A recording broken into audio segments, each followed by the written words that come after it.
Today on Locked on Buckeyes, we discuss the type of team Ohio State is expecting to play tomorrow when Minnesota comes to the shoe, and 3 bold predictions for the Buckeyes battle with the Golden Gophers.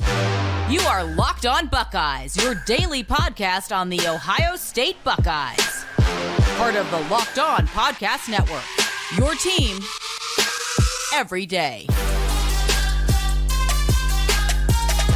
What is up, Buckeye fans? Welcome back to another episode of Locked on Buckeyes for the Locked On Podcast Network. I am your host, Jay Stevens, also the host of the Jay Stevens Podcast. It is Friday, November 17th in the year 2023, and today's episode is brought to you by PrizePicks. Go to prizepicks.com/LockedOnCollege and use code LockedOnCollege for your first deposit match up to $100.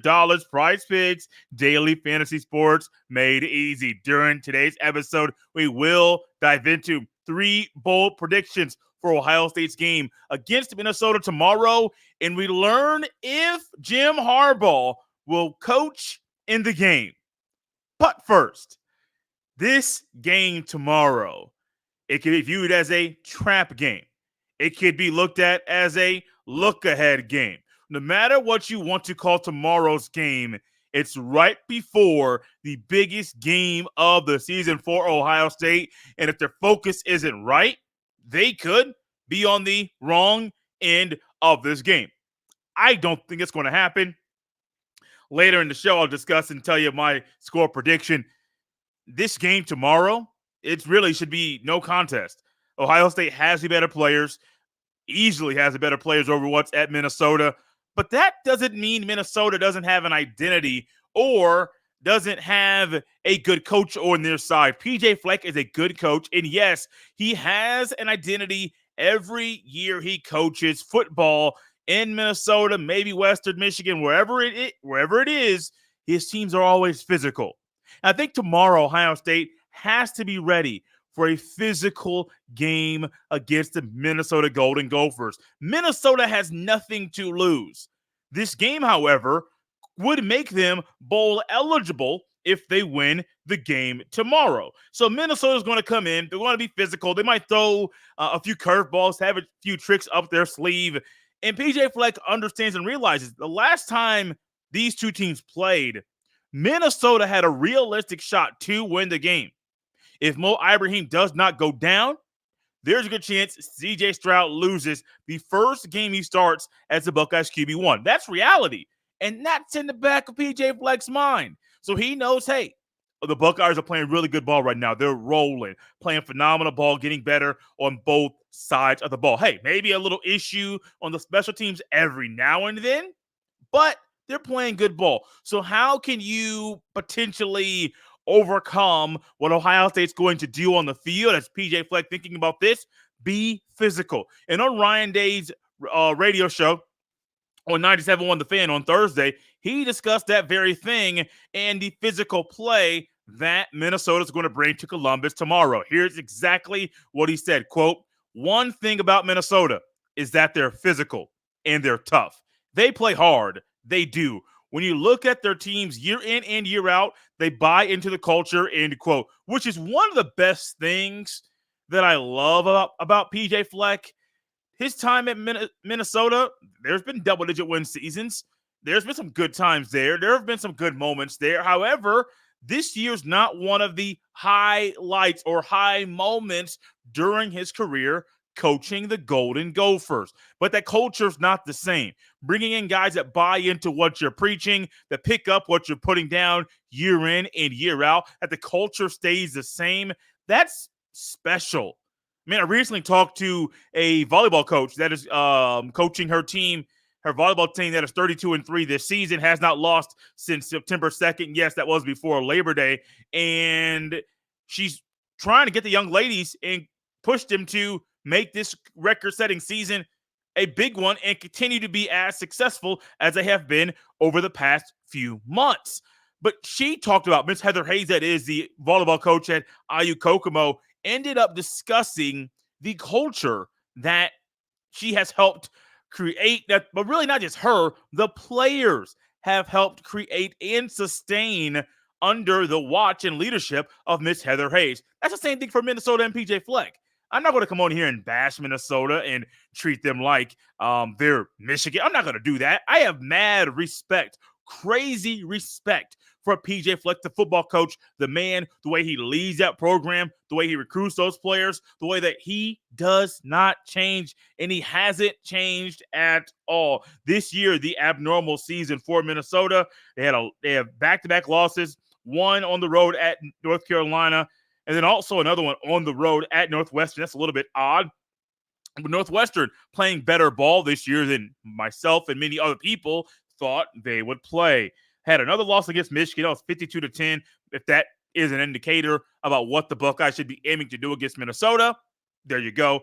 52-10, a 42-point win for the Wolverines over the Golden Gophers on October the 7th. And then they've lost the past 2 weeks, 27-26 to Illinois, and then 49-30 last week on the road at Purdue.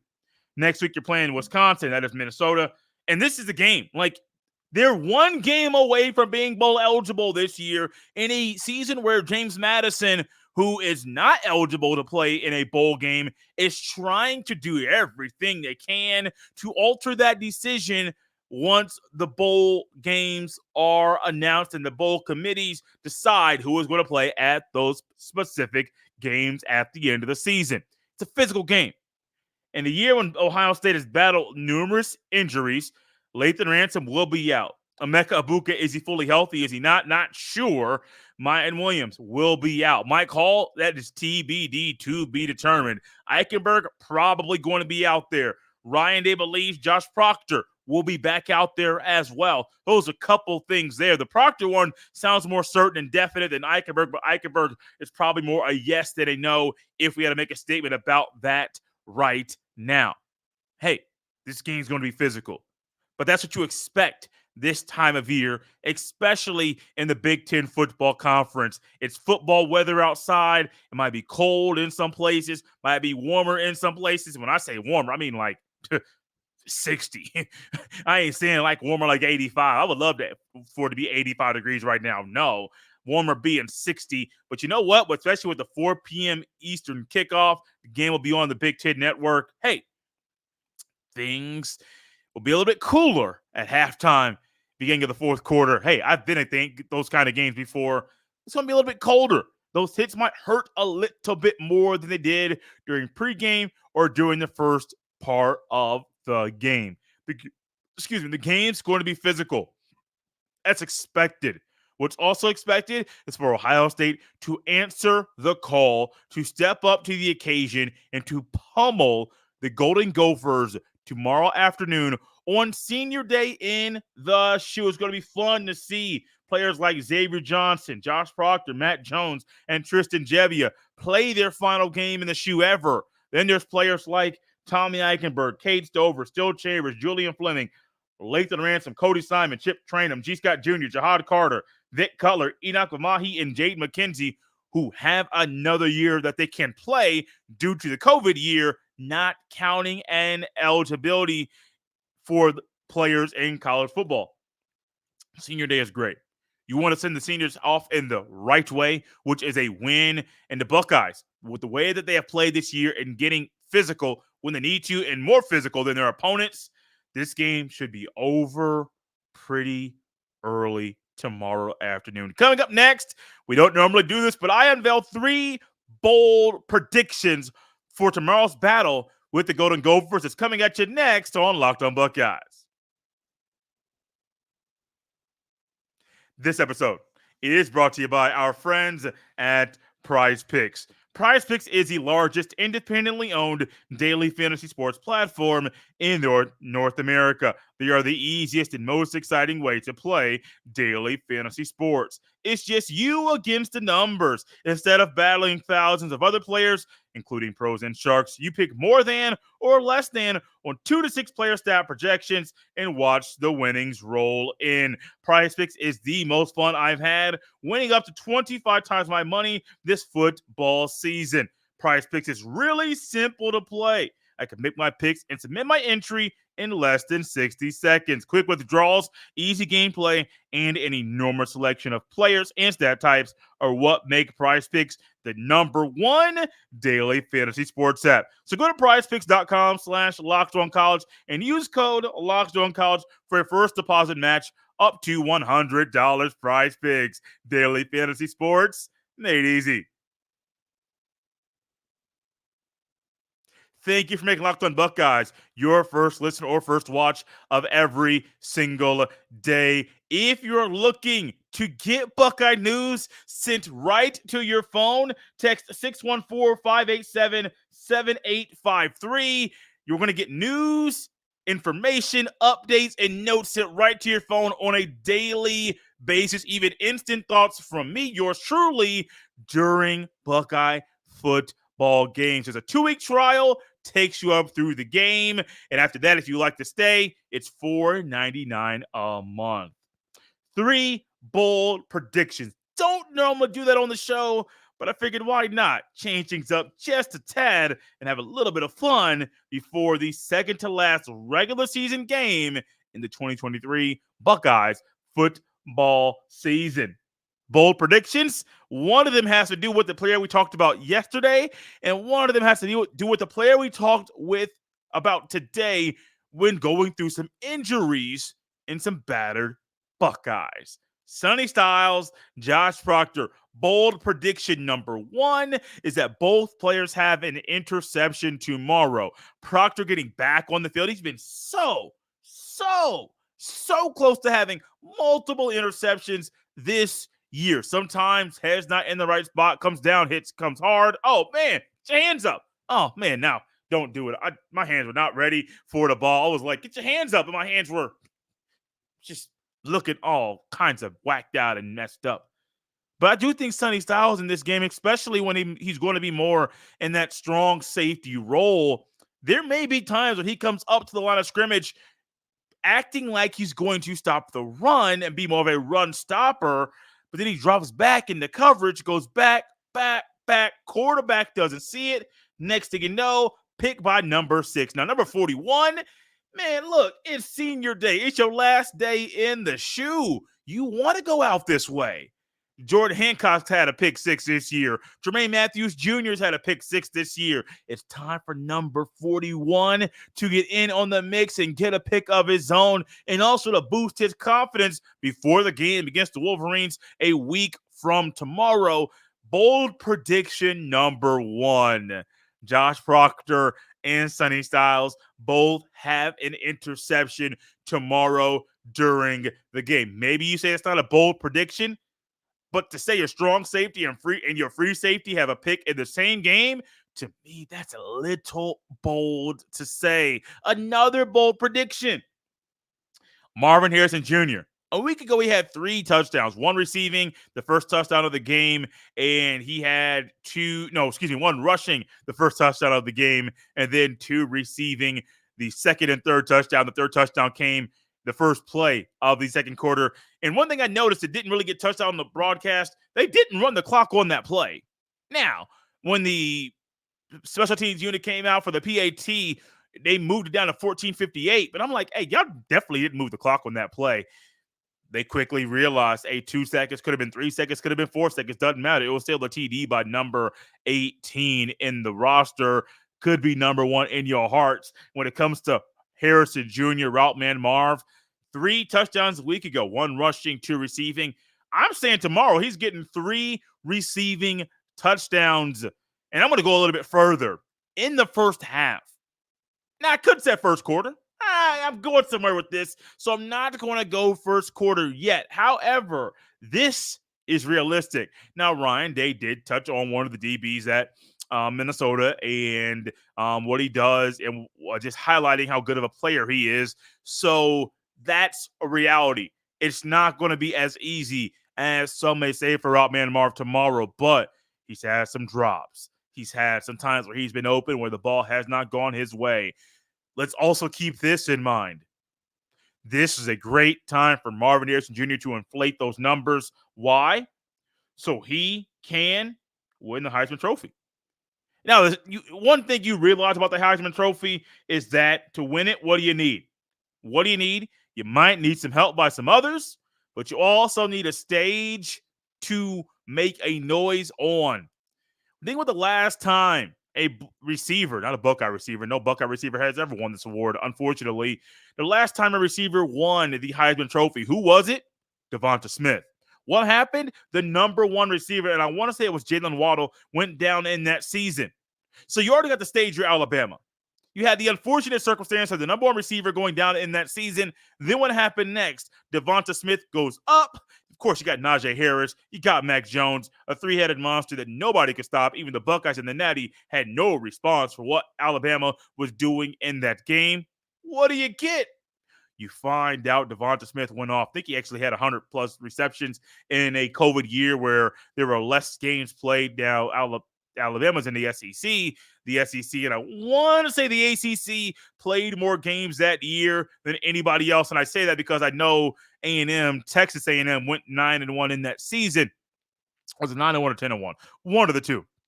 9-1, because I don't believe Jimbo had a double-digit win season at Texas A&M before he got booted, he got fired, but he also got paid. You mean to tell me this man got fired and he's getting a $76 million coming his way? Now, it may not be at one lump sum, maybe over a course of a period of time. But, man, let me tell you, you getting fired and you getting $70+ million? Buddy, that's a good chunk of change.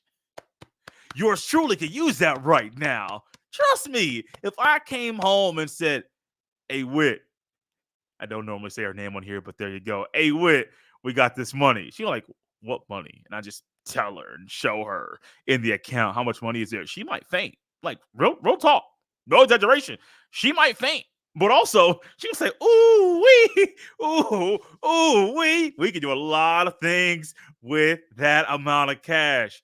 Jimbo Fisher's going to do a lot of things, or can potentially do a lot of things with that cash. I mean, if he don't want to coach again, I wouldn't be mad at him. Get your bag, sir. He got the bag and got the boot at the same time. Ooh. Oh, man, that's an odd feeling. You get the boot and get the bag after you get the boot. College football, such a weird game, such a weird sport. I only went through three. Went two bowl predictions. Got the first one, Josh Proctor and Sonny Styles, both getting a pick. Another one, Marvin Harrison Jr. has 3 receiving touchdowns in the first half. Oh, the stage I was talking about with the Heisman. Man, look, if they get 3 touchdowns tomorrow at receiving and 150-plus receiving yards, that will add to his current season total of 59 receptions and 1,063 receiving yards with 12 touchdowns. He could easily have 70 receptions, 1,200-plus. 1,250 receiving yards if he goes on the high end. 15 receiving touchdowns going into the game against the Wolverines. Let's just say after that, he ends that game 78 catches, 1,500 receiving yards, 18 receiving touchdowns. It's going to be really hard to say, hey, that man's not going to win the Heisman this year. I know his numbers are there, but he's a receiver, can't do it. Just being honest there. Last bold prediction, it's senior day. Xavier Johnson is one of those guys that is no longer, this is his last game he's ever eligible to play in the shoe. It is Buckeye career. Xavier Johnson, 2 touchdowns tomorrow. So 5 total touchdowns between Harrison Jr., 3 for receiving touchdowns for Harrison Jr. in the first half, and 2 touchdowns. It could be 1 rushing, 1 receiving, could be 2 rushing, no receiving, could be 2 receiving, no rushing, does not matter. But not only is Xavier Johnson a guy who's no longer eligible to play in the shoe after tomorrow, he's also wearing that Blanco jersey, and that means something. And I think Ryan Day has a trick up his sleeve to honor X-Man on his last day playing in the shoe. Coming up next, we got word on if Jim Harbaugh would coach in the game next week when the Buckeyes go to Ann Arbor. You might like the news coming up next. It's coming your way about Michigan and Jim Harbaugh here on Locked On Buckeyes.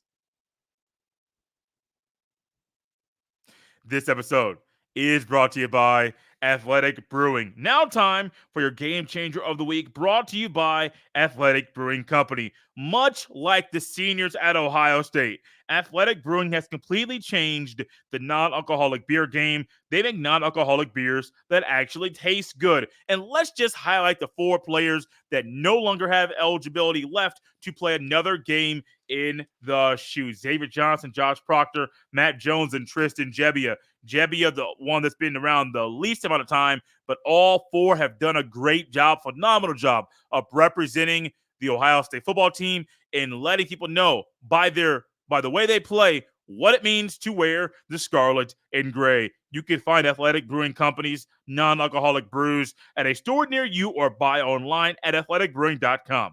First-time customers can use code LOCKEDON to get 15% off your first online order. That's LOCKEDON at checkout for 15% off at athleticbrewing.com. Near beer, exclusions and conditions apply. Athletic Brewing Company, fit for all time. Thank you for making Locked On Buckeyes your first listen or first watch of every single day. Locked On Buckeyes is gladly a part of the Locked On Podcast Network, your team every day. So Jim Harbaugh was handed a suspension a week ago. Literally a week ago today. The team was in the air going to State College for the game between the Penn State Nittany Lions and the Michigan Wolverines. Harbaugh's in the air. They get the word that Harbaugh would get a sideline ban for the remaining regular season games on the Wolverine schedule, Wolverine season. Everybody's having a couple games left this year, and Jim Harbaugh would not be eligible to coach in the remaining 3 regular season games that Michigan was going to play. The timing of the suspension was really, really odd.